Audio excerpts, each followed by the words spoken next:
Okay. Hey, everybody. Been about a week. This is Chrissy again.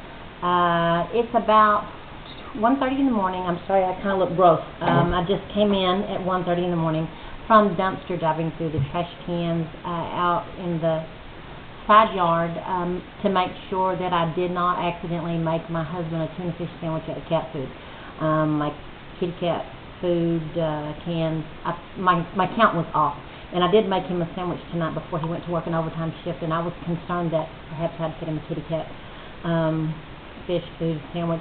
I don't eat fish, I'm allergic, so I didn't taste it, and it smelled okay, but I did find the chicken in the sea can, so it's all good. But that's why I'm looking.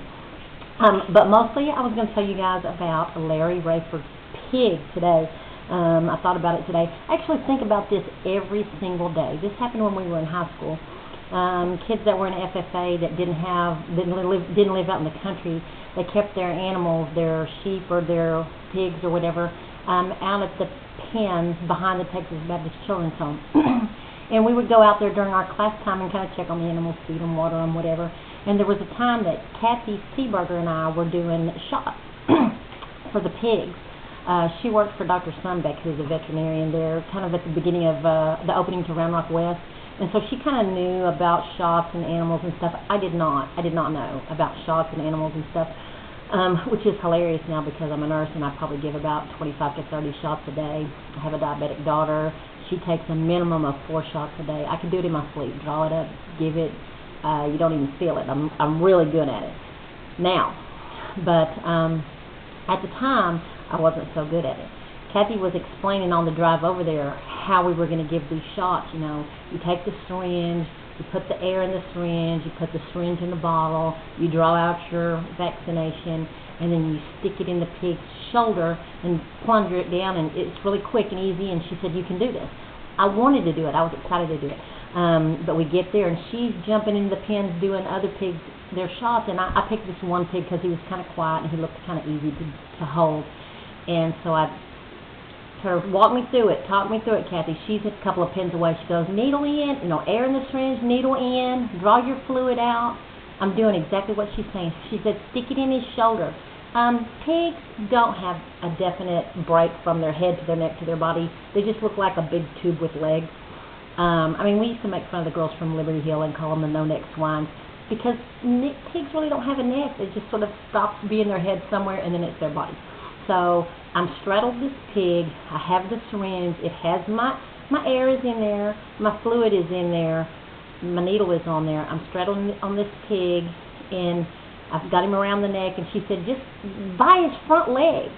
So, up a little bit. So I kind of feel his front leg. Jab that needle in. The pig goes, and he falls over. Dead. That son of a bitch is dead. Okay? I knew he was dead. He stopped breathing. He made that funny noise. All of his air came out when he hit the ground. He was like, I said, Kathy, something's wrong with this pig. She's like, don't worry about it, Chrissy. They told us they weren't going to feel good for a while. We just gave him a shot. It's okay. Make sure he has fresh water. Really? He's dead. I didn't tell her he was dead because I knew he was dead, but whatever. So she comes and she looks at him. She's like, oh, good. Your pig is sleeping. Mine are all pissed off because I gave him a shot. Seriously, my pig lived at my house because we lived out in the country up on that hill outside of town. My pig was doing good. This was Larry Rayford's pig, and that son of a bitch was dead. And sure enough, later that day we found out that she didn't tell me, I swear to this day, she didn't tell me you tapped the air, the 3 cc's of air out. So I sent air embolism, probably right, just a lucky shot that I hit his carotid artery and pumped a 3 cc air embolism that went right to his brain. He immediately just screamed, fell down dead. Larry was okay with it. He had his little insurance on his project through Farmer State Bank. Y'all remember that Farmer State Bank? So he had his little insurance and he got his money reimbursed.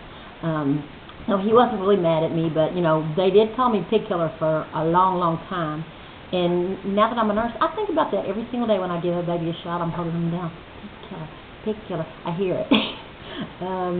So, and what's really kind of sad, one little final thought, is when I was a new nurse working at Georgetown Hospital, Larry Rayford's dad passed away at Georgetown Hospital, and he was there when I was working there on the night shift.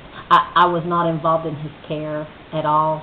But if Larry remembered that, he didn't say anything about it, and I sure am glad, because that would have been hard for me to explain how I killed a pig with an air embolism, and now I'm a nurse, you know. But anyway, that's my pig story. One of my favorite stories. My dad likes that story.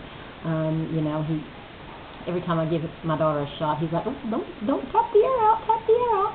So, bye.